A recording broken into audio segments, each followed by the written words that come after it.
नमस्कार मित्रांनो, आज आपला टॉपिकचा 12वा टॉपिक आहे. आज हा टॉपिक तुलनेनं छोटासा आहे, पण यावर जे प्रश्न येतात हे प्रश्न थोडेसे ट्रिकी स्वरूपाचे आहेत. ट्रिकी इन द सेन्स असे आहेत की गेल्या 10-12 वर्षातले जर प्रश्न आपण बघितले UPSCने विचारलेले, तर रॅन्डम स्वरूपाचे म्हणण्यापेक्षा डेप्थ जास्त आहे.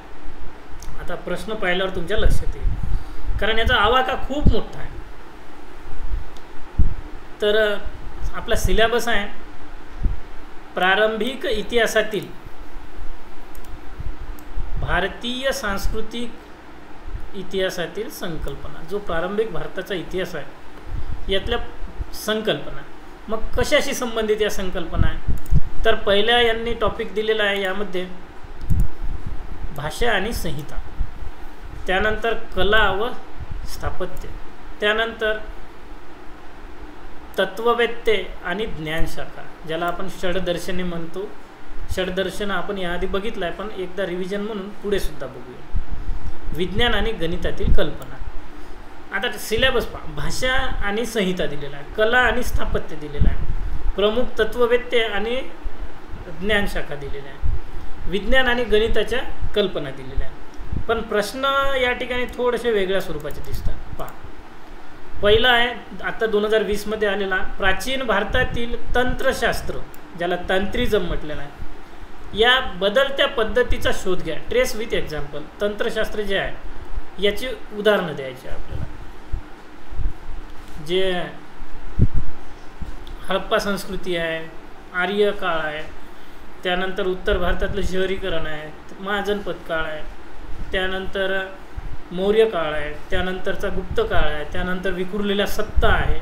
या काळातील तंत्रशास्त्राची बदलती पद्धती कशी होती त्याची उदाहरणं द्यायची आहे. पुढचं आहे कुशाण काळापासून मध्ययुगीन काळापर्यंत जे कलेचे वेगवेगळे बदल झाले, या बदलाचे दृष्टिकोन आपल्याला द्यायचे, कमेंट करायचे. कमेंट म्हणजे वेगवेगळे दृष्टिकोन द्यायचे आणि कन्क्लुजन म्हणून आपलं शेवटी मत द्यायचं. म्हणजे कलेचे दृष्टिकोन कोणकोणते आहे हे आपल्याला लिहून पाहिल्यानंतर आपल्याला उत्तर याचं समजून जाते. थोडक्यात काय, पेन कागद घेऊन प्रश्नाचं उत्तर लिहावं लागेल. पुढचा प्रश्न लिहिलेला आहे वेरूळचे कैलास मंदिर. आता यासाठी आपल्याला वेरूळचं कैलास मंदिर कोणत्या काळात कोणी बांधलं हा कंटेंट माहीत पाहिजे.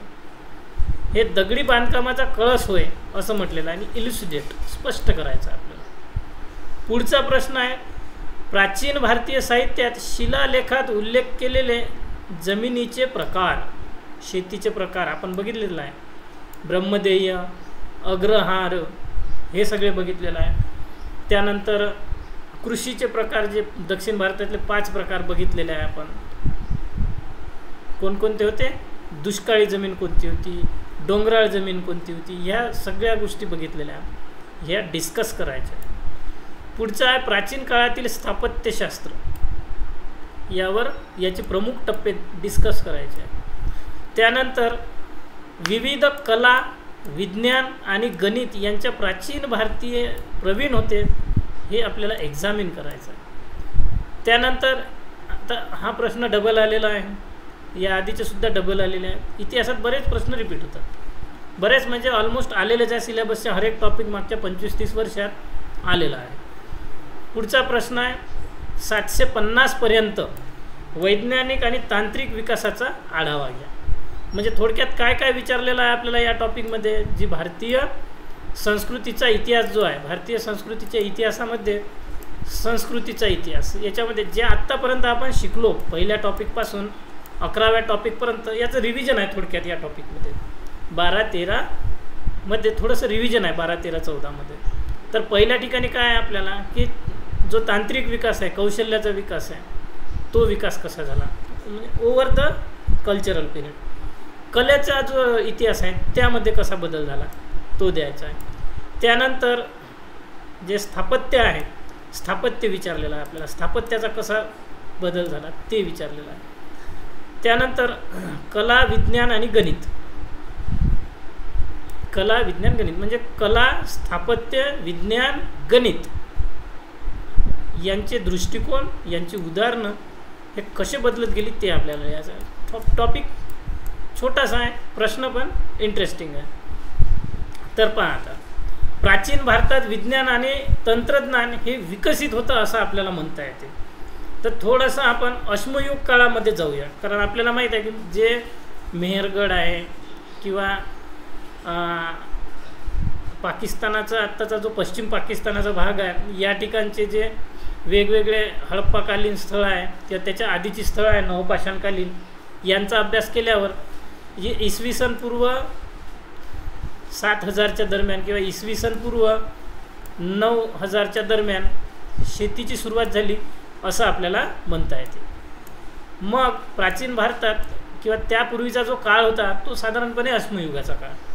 मग प्रारंभिक जी दगडी हत्यारे होती ती ओबडधोबड होती, पण जसं अश्मयुगातून नवपाषाण युगात किंवा सूक्ष्म पाषाण युगात आलो आपण, त्यावेळी ही हत्यारे गुळगुळीत व्हायला लागली, टोकदार व्हायला लागली, पॉलिशदार व्हायला लागली. मग वेगवेगळ्या मायक्रोलिथ ज्या साईट आहे या ठिकाणावरून आपल्याला ही मायक्रोलिथ सूक्ष्म टोक असलेली हत्यारं सापडलेली आहे. आणि काही जी मेगालिथिक स्थळं आहे या ठिकाणी ओबडधोबड हत्यारेसुद्धा सापडलेली आहे. म्हणजे हा एक तांत्रिक बदलच झाला. ज्या ठिकाणी ओबडधोबड हत्यारं होती त्या ठिकाणी आता टोकदार हत्यारं बनायला लागली. हा तंत्रज्ञानाचा बदलच आहे, मानवी बुद्धिमत्तेचा विकासच आहे. पुढचा आहे तंत्रज्ञानातील बदल सिंधू संस्कृतीच्या काळातील.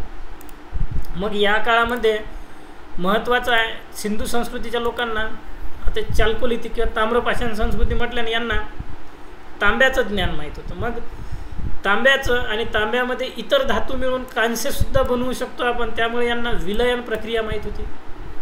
दुसरा धातू मिसळायचा आहे म्हणजे मिश्रण प्रक्रिया त्यांना माहीत होती. थोडक्यात अलॉयज ज्याला म्हणतो आपण, अलॉयज त्यांना माहीत होतं. मग हे जे धातुशास्त्र आहे या धातुशास्त्राचे ते अभ्यासकसुद्धा होते.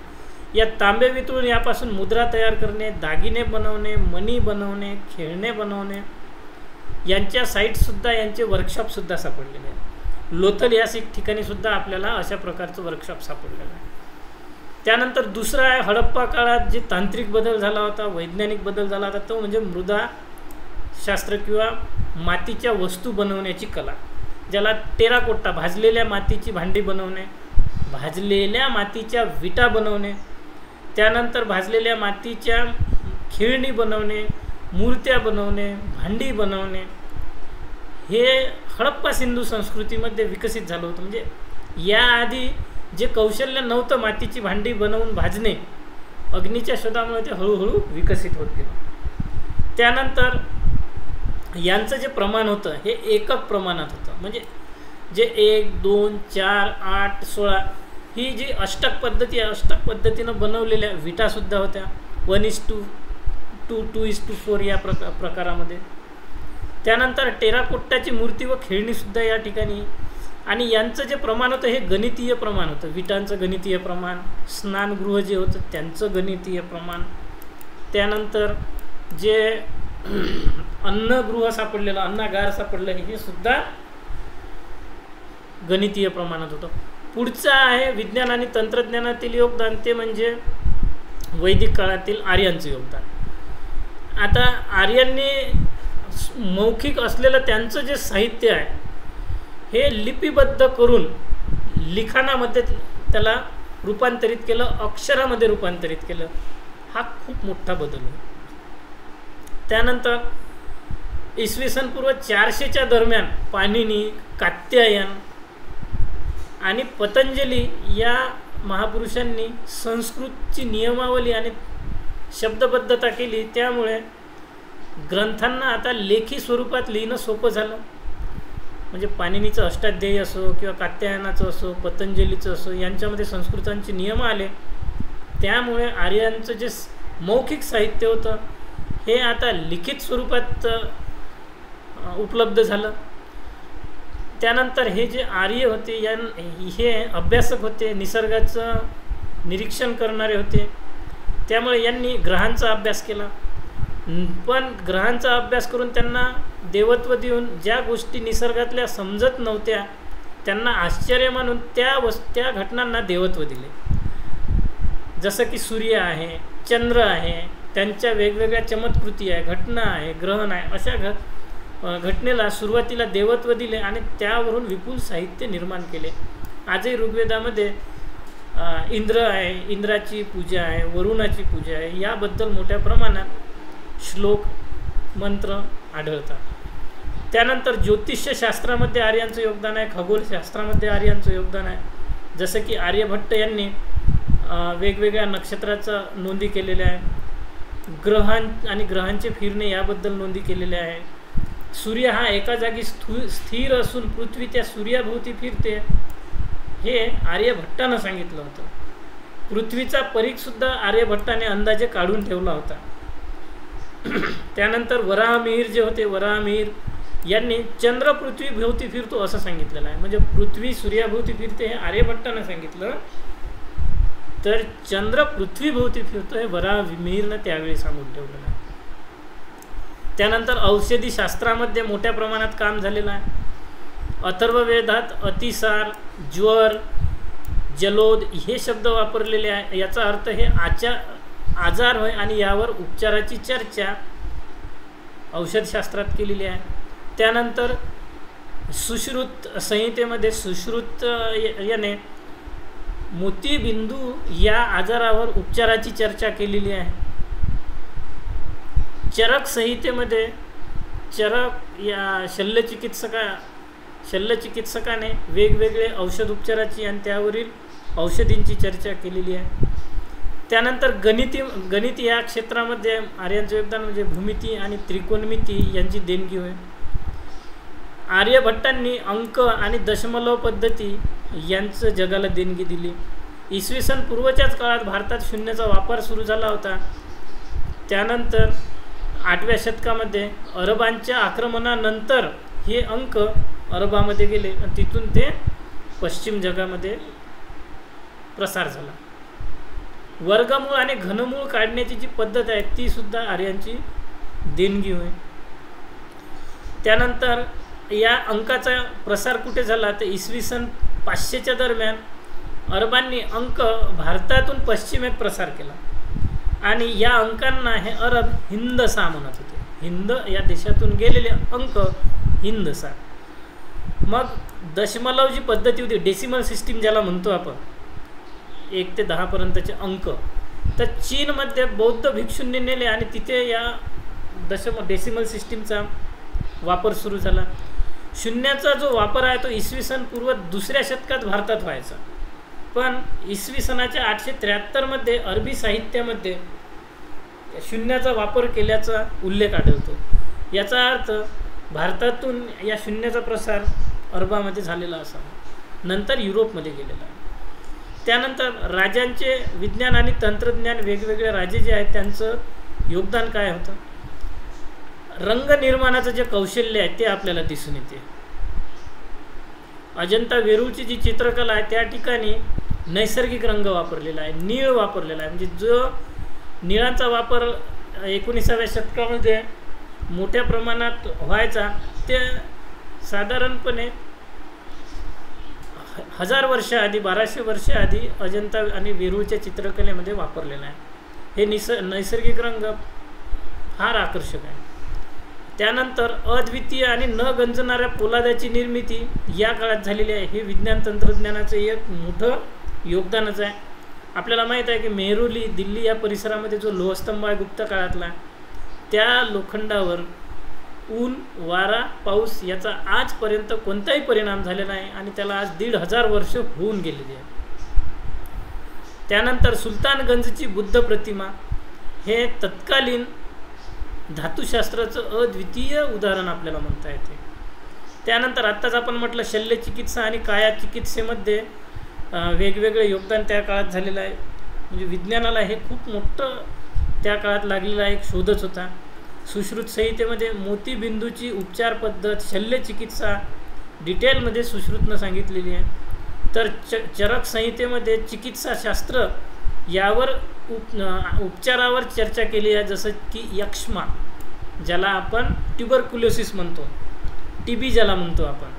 त्यानंतर कोड, मिरगी, ताप या आजही विज्ञानाला असाध्य असणारे जे आजार आहे कोडसारखे, या आजारावर चरक संहितेमध्ये त्याच्या उपचाराची चर्चा केलेली आहे.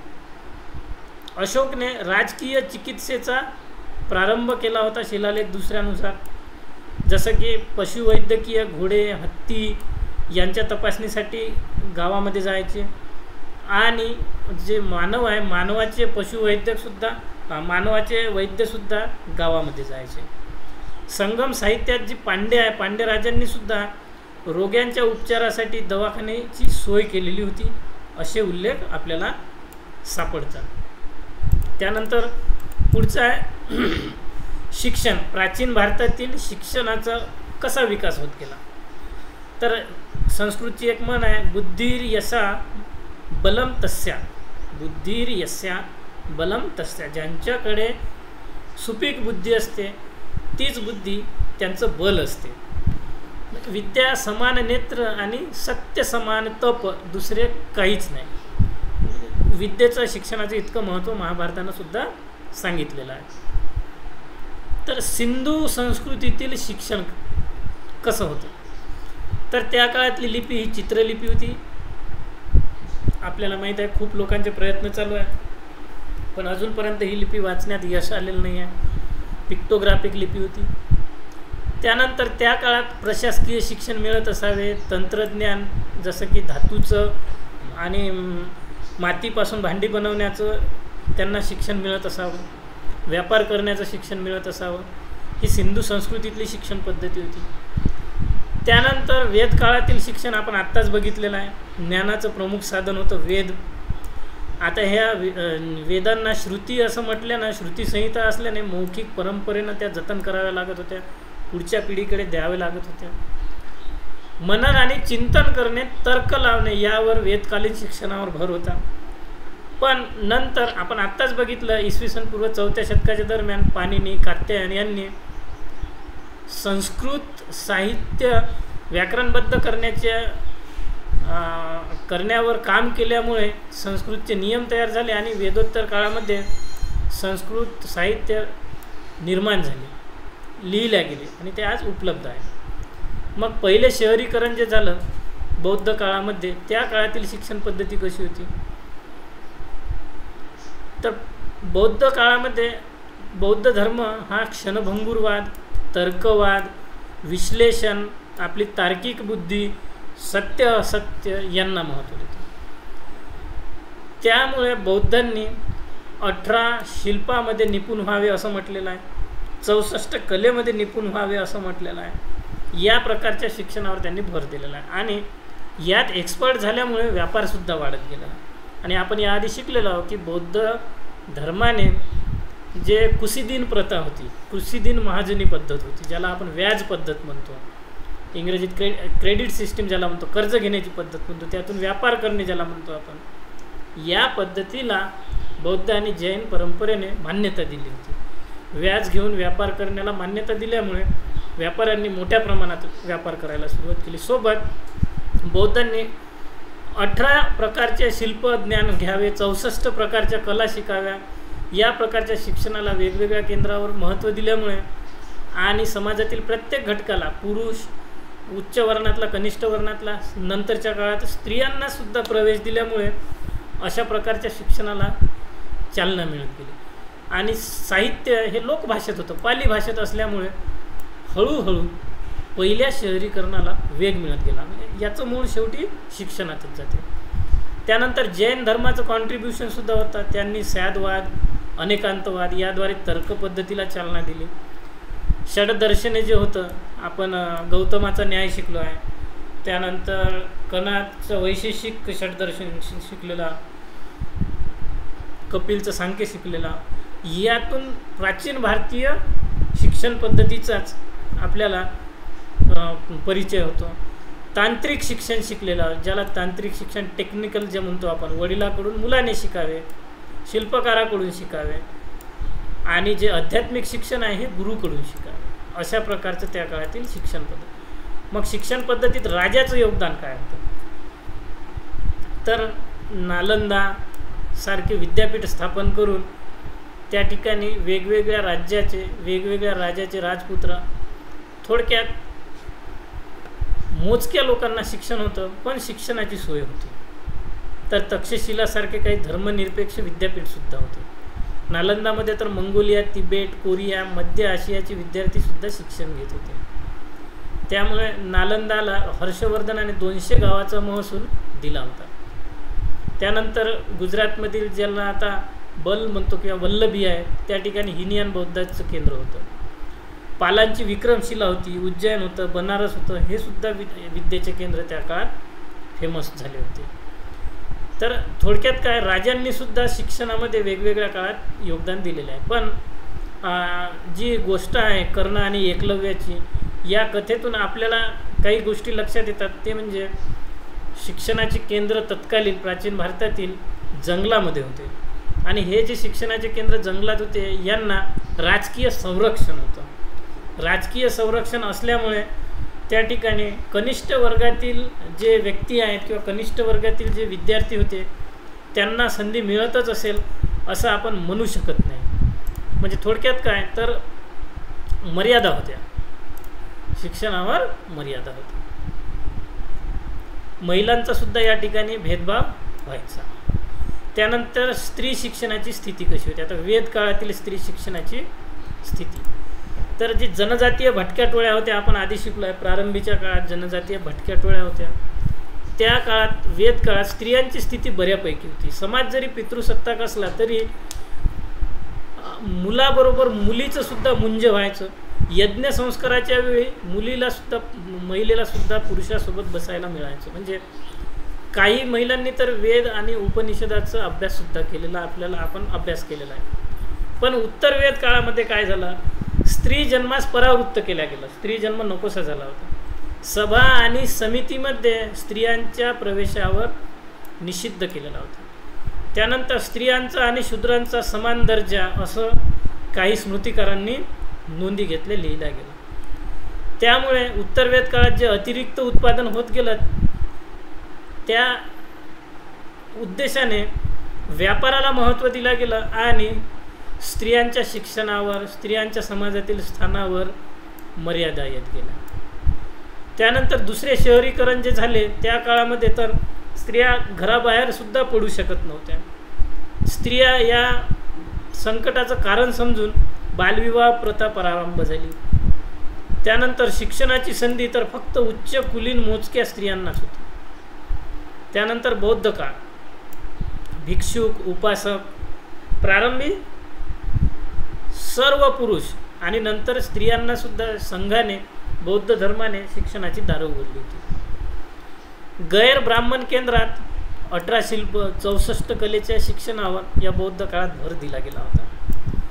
शास्त्रांचे वर्चस्व बौद्ध धर्माने अमान्य केले होते. त्यामुळे प्रत्येक व्यक्तीने स्वतः शिकावे यावर भर दिला गेला होता. जैन काळात सुद्धा ज्ञानदान श्रेष्ठदान मानले गेले.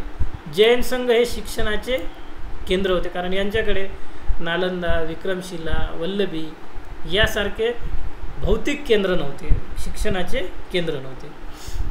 त्यानंतर श्वेतांबर आणि यापनीय हा जो उपसंप्रदाय यांनी सुद्धा स्त्री शिक्षणावर भर दिला होता. पण पुन्हा जैनांचं संघ हे शिक्षणाचं केंद्र होतं, तर भगवान बुद्धाचे जे शिक्षणाचे केंद्र होते हे नालंदासारखे, विक्रमशिलासारखे विद्यापीठ होते.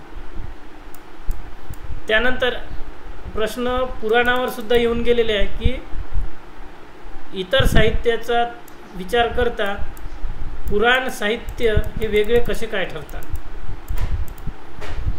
तर आपण याआधी वेदकालीन साहित्य, स्मृती, वेगवेगळ्या प्रकारचे उपनिषद ह्या गोष्टी पाहिलेल्या आहेत. आणि या गोष्टीचं वैशिष्ट्य म्हणजे हे सर्वच्या सर्व कुलीन वर्ग, उच्च वर्ग यांच्याबाबत गोष्टी करतात, यांच्यासाठी उपलब्ध आहे असं म्हणतात. पण ब्राह्मण वर्चस्वावर यांचं वर्चस्व सिद्ध करतात हे सर्व साहित्य, तर शूद्र आणि महिलांना वंचित ठेवतात. पुराण या बाबतीत इथं वेगळं ठरलेलं आहे, कारण पुराणात वेदांचे ज्ञान साध्या भाषेत कथेच्या रूपात सांगितलेलं आहे. यामध्ये विविध राजवंशाची माहिती दिलेली आहे. लौकिक कथा त्यात सामान्यांना समजाव्या या प्रकारच्या सांगितलेल्या आहे. आणि पुराणात सांगितलेले जे लौकिक कथा आहे किंवा वैदिक ज्ञान आहे हे सर्वसामान्य जनतेला समजावे, कारण वेदाची भाषा क्लिष्ट आहे, त्याकरिता हे पुराण लिहिलं गेलेले आहे. उदाहरणार्थ स्थलपुराण जे आहे त्यामध्ये विविध भौगोलिक क्षेत्राची माहिती दिलेली आहे. अग्निपुराणामध्ये विविध कला आणि स्थापत्याची माहिती दिलेली आहे. तर अशा प्रकारे पुराण हे वेगळे आहे, त्यामुळे साहित्यामध्ये पुराणाचं स्थान वेगळं आहे. आता कला आणि स्थापत्य आपण याआधी शिकलेलो आहोत. सिंधू काळातली कला आपण शिकलेलो आहोत, स्थापत्य शिकलेलो आहोत, तिथलं स्नानगृहाची माहिती घेतलेली आहे, अन्नगृहाची माहिती घेतलेली आहे, मूर्तिकलेची माहिती घेतलेली आहे, मृदा भांडीची माहिती घेतलेली आहे.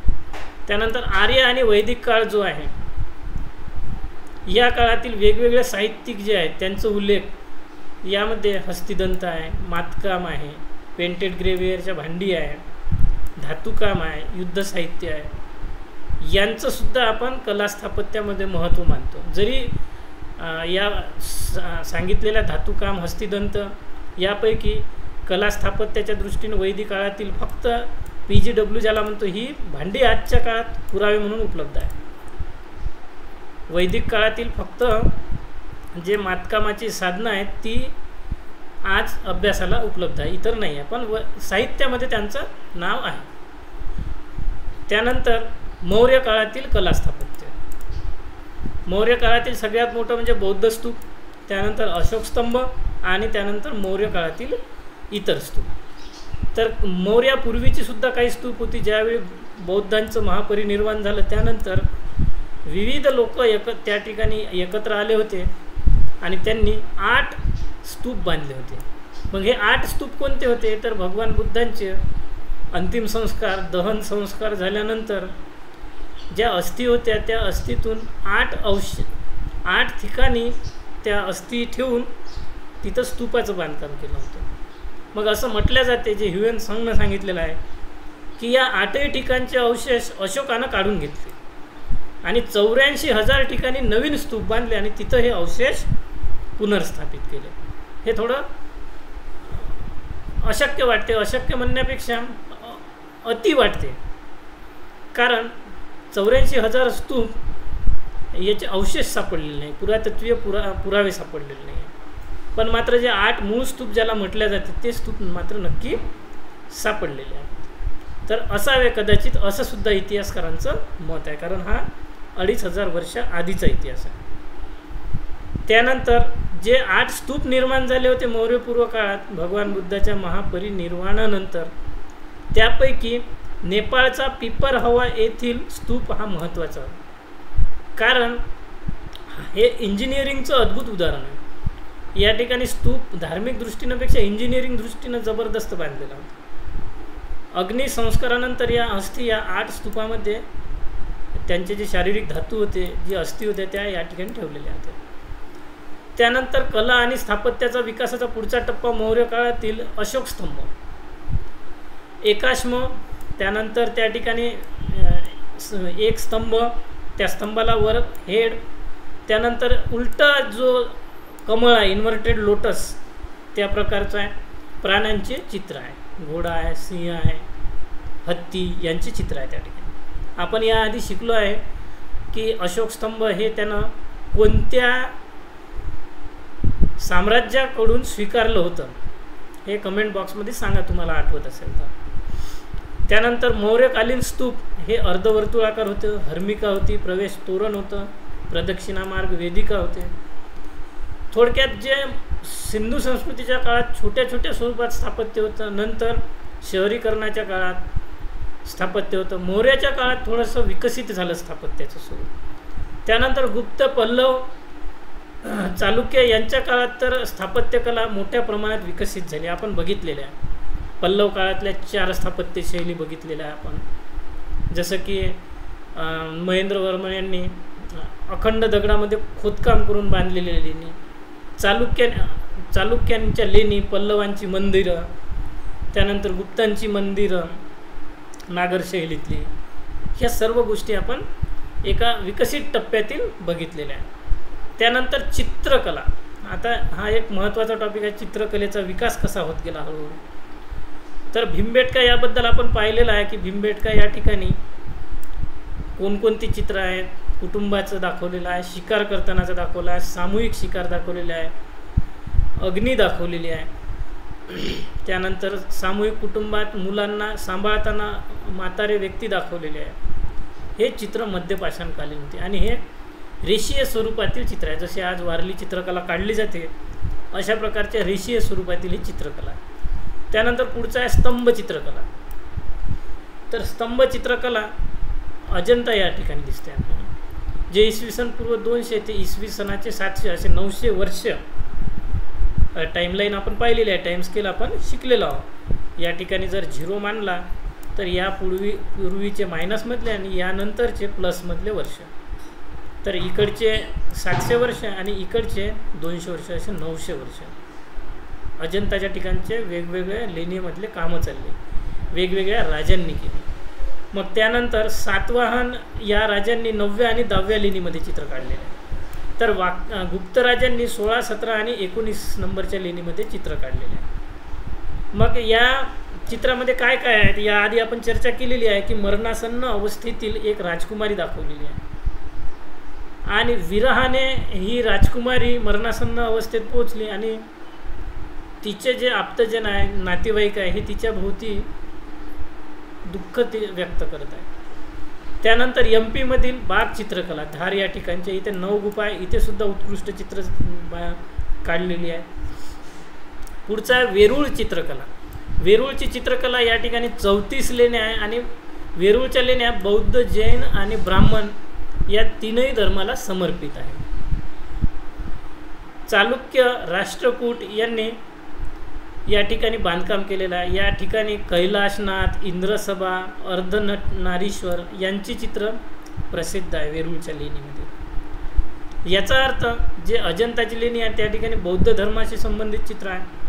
तर वेरूळच्या लेणीमध्ये कैलाशनाथ, इंद्रसभा, अर्धनारीश्वर यावरून ब्राह्मण साहित्याशी संबंधित हे चित्र आहे. त्यानंतर एलिफंटा लेणी जी आहे, ज्याला घारेपुरी लेणी म्हणतो आपण, या घारापुरी लेणीत या ठिकाणी सुद्धा गुफाचित्र काढलेली आहे. हे ब्राह्मण पंथाशी संबंधितच आहे. त्यानंतर आत्ताच आपण पल्लव या पूर्वीच्या लेसनमध्ये आपण पल्लव चालुक्याबद्दल बघितलं. तर त्या ठिकाणी पल्लव काळात सुद्धा गुफाचित्र, सित्तन वासल या ठिकाणी गुफाचित्र काढलेले आहे. येथे जैनांचा प्रभाव आढळतो. आणि पुढे या पल्लवाच्या जागेवर नंतर चोलांनी त्यांचं स्थापत्य आणि चित्रकला हे एका उच्च पातळीवर नेऊन ठेवलेलं आहे. तर अशा प्रकारे हा छोटासा टॉपिक होता मित्र, ज्यामध्ये आपल्याला आजपर्यंत जे आपण 1 ते 11 टॉपिकपर्यंत शिकलो अशा सांस्कृतिक इतिहासाचे वेगवेगळे टप्पे या सिलेबसमध्ये या टॉपिकमध्ये पाहायचे होते. तुम्हाला हा छोटासा टॉपिक नक्की आवडला असेल तर लाईक, कमेंट आणि शेअर करायला विसरू नका. आणि पुढचा व्हिडिओ कधी लाईव्ह होईल याबद्दल नोटिफिकेशन मिळण्यासाठी नक्की सबस्क्राईब करा. धन्यवाद.